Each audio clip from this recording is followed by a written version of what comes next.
semangat pagi Sobat Saham Indonesia ya, harus tetap semangat nih walaupun sampai malam ya. Nah, kita hadir kembali nih Stock for Indonesia dengan berita saham terbaru. Nah, temani menonton berita saham ini dengan secangkir kopi.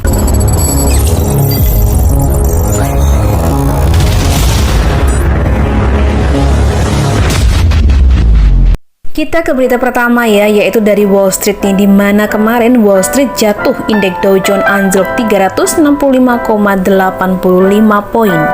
Ini dia rinciannya, Dow Jones turun 1,14%, S&P turun 1,24%, dan Nasdaq turun 1,32%. Sementara itu kemarin bursa Asia ambles ya, padahal 2022 tinggal 3 hari lagi. Itu juga dengan IHSG nih ditutup melemah, saham orang terkaya Republik Indonesia Bian amblas. Dan pada hari ini bursa Asia juga dibuka melemah tertular koreksi Wall Street. Begitu juga nih dengan IHSG hari ini dibuka melemah di 6.801,88. Bagaimana nasib saham Bian milik orang terkaya Republik Indonesia? Apakah masih ambles?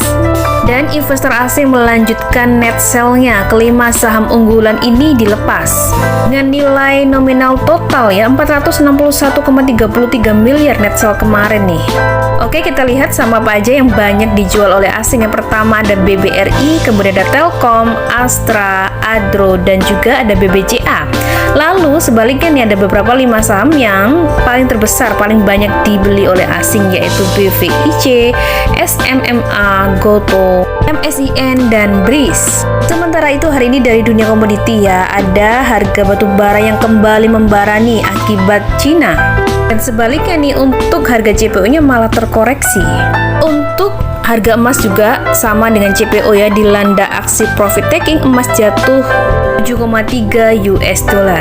Sementara itu sama halnya nih dengan harga minyak ya, turun. Pasar khawatir lonjakan COVID dan permintaan Cina, jadi hanya batu bara aja nih yang naik harganya. Kita ke kabar emiten ya. Pertama ini adalah Raja. Ini adalah dari Pak Happy, suami dari Ibu Puan Maharani, Ketua DPR RI ya. Dimana konsorsium Rukun Raharja menang lelang WK Migas Jabung Tengah. Ya, lelang ini bernilai 31,207 juta US dollar. Oh, nilai yang jumbo ya. Nah, oke deh, semoga lancar ya untuk project ini. Dan berikutnya kita ke BRMS ya. Ini roadmap Bumi Resource Mineral produksi 80.000 ons emas. Ya, jadi BRMS ini berpotensi memproduksi emas hingga 80.000 on per tahun pada 2025 mendatang, masih 3 tahun lagi ya, dengan adanya tambahan produksi dari sejumlah pabrik baru. Jadi pada tahun depan ini akan ada peningkatan produksi emas yang cukup signifikan dikarenakan mulai beroperasinya pabrik kedua yang berkapasitas 4.000 ton biji per hari di Palu. Dan selanjutnya pada pertengahan 2024 BRMS berharap nih dapat menyelesaikan konstruksi pabrik emas ketiganya di Palu juga dengan kapasitas 4.000 ton biji per hari, dan pabrik emas keempat di Gorontalo dengan kapasitas 2.000 ton biji per hari. Oke, semoga tercapai sesuai target ya. Kita berikutnya ke otomotif nih. Ada Astra Auto Part atau Auto yang meresmikan pengisian kendaraan listrik di gerai Astra Auto Service. Jadi Auto ini meresmikan jaringan pengisian kendaraan bermotor listrik berbasis baterai atau yang singkatannya KBLBB Astra Auto Power melalui roadshow 6 gerai Astra Auto Service. Ya, Astra Auto Service ini sebagai bengkel modern dengan konsep The Trust Workshop yang berfokus pada layanan servis berkala dan solusi perawatan untuk segala merek mobil. Saat ini juga berinovasi untuk mengakomodir kebutuhan pengguna mobil listrik dalam hal pengisian daya, yaitu dengan menghadirkan Astra Auto Power di 6 gerainya, yaitu Astra Auto Service Kelapa Gading, Bekasi, Cibubur, Fatmawati, Serpong, dan Meruya. Jadi tidak melayani hanya jenis mobil Astra aja ya, tapi semua merek mobil listrik yang ada di Indonesia. Keren ya, prospek cerah nih buat Auto karena sekarang ini lagi booming-boomingnya mobil listrik ya. Oke, sekarang kita ke konstruksi ya. Ada adikarya yang diguyur 9,89 triliun ya untuk membangun tol di Kampung Jokowi, yaitu tol Solo Yogyakarta Kulon Progo. Jadi ada beberapa bank BUMN dan bank swasta yang menjadi kreditur dan joint mandate lead arranger antara lain BNI, Bank Mandiri, BCA, dan BRI BRI.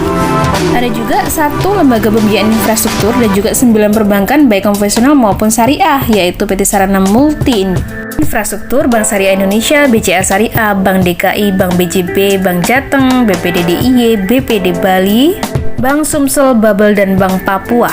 Banyak ya krediturnya. Oke deh.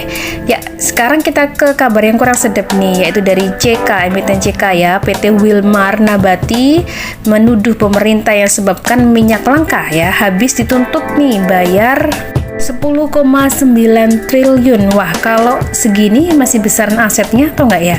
Karena ini jumlah yang jumbo ya, kalau harus benar-benar membayar tuntutan seperti ini. Wow, takutnya malah bikin bangkrut ya. Jadi saat ini yang menjadi terdakwa adalah komisarisnya ya, komisaris PT Wilmar Nabati, yaitu Pak Master Parulian Tumanggor ya, menjadi terdakwa dugaan korupsi ekspor minyak sawit mentah atau crude palm oil ya, yang dimana membantah nih pihaknya telah mengakibatkan minyak goreng langka di pasaran. Jadi menurut beliau ini penyebab minyak goreng langka itu di pasaran karena diterbitkan kebijakan kontrol harga ya melalui harga eceran tertinggi. Jadi seperti yang kita tahu kemarin, ada fenomena langka ya minyak goreng nih ya, di mana-mana mahal ya karena kelangkaannya itu, dan ini ada saling tuding kesalahan antara pemerintah dengan perusahaan produsen minyak goreng. Nah, yang benar yang mana nih ya? Kalau menurut Sobat Saham Indonesia yang benar yang mana nih ya? Tapi kalau menurut kita besar banget ya untuk ini ya. Ini padahal tersangkanya banyak, tidak hanya satu ya. Tersangkanya ada beberapa perusahaan ya, termasuk CK, SIM ya, TBLA juga termasuk gitu. Nah, apakah mereka juga yang lain akan dituntut yang sama nih, kerugian 10 triliun lebih? Oke, kita tunggu saja perkembangan berikutnya. Ya, selanjutnya kita ke Trimega Sekuritas yang meraih dividen dari entitas usahanya senilai 39,96 miliar. Ini emiten Trim ya. Trim ini merupakan perusahaan sekuritas ya, yang tanggal 28 Desember kemarin tuh terima dividennya. Dan anak perusahaan dimaksud adalah PT Trimega Asset Management, yang dimana kepemilikan sahamnya itu dari Trim ini 99,9% patasan ya, jumbo nominal dividennya. Oke, masih di sektor finansial ya, ada Bukopin menargetkan menjadi bank bersih di 2023. KB Bukopin akan jual kredit macet 10 triliun. Jadi saat ini kondisinya Bank Bukopin ini masih merugi ya, tapi ya terus dilakukan ya untuk perbaikan kualitas ya, agar bisa terus membaik dan akhirnya menghasilkan laba di tahun ke depan. Makanya salah satunya adalah dengan menjual kredit macet ini yang nilainya nggak kecil ya, 10 triliun. Oke, selanjutnya masih di perbankan ya, ada Right Issue Bank masih semarak pada awal 2023. Ada banyak sekali bank-bank yang akan right issue di tahun depan. Ada Nobu, AGRS, BPKP juga yang tadi ya, Bank Bukopin. Dan memang sebagian besar adalah bank-bank kecil yang akan berusaha untuk memenuhi modal inti, syarat modal inti 3 triliun ya. Jadi banyak sekali yang akan masih melakukan right issue ya, jangan khawatir. Tapi banyak juga yang udah bosen nih ya, right issue terus gitu ya. Oke, next kita ke Bank Aladin ya, yang telah mengantongi 1,19 triliun ya, karena telah membereskan private placement-nya. Dan di private placement kemarin itu ya, untuk bank menjajakan 850 juta lembar saham pada harga pelaksanaan 1.400 per lembarnya. Dan seluruh saham itu diambil oleh PT BNC ya, Teknologis Venture semuanya. Dan dengan begini maka sudah lengkaplah ya untuk modal inti ya, yang sebelumnya itu cuma 2 triliun, dan setelah private placement ini akan lengkap bahkan lebih-lebih ya, yaitu 4,4 triliun.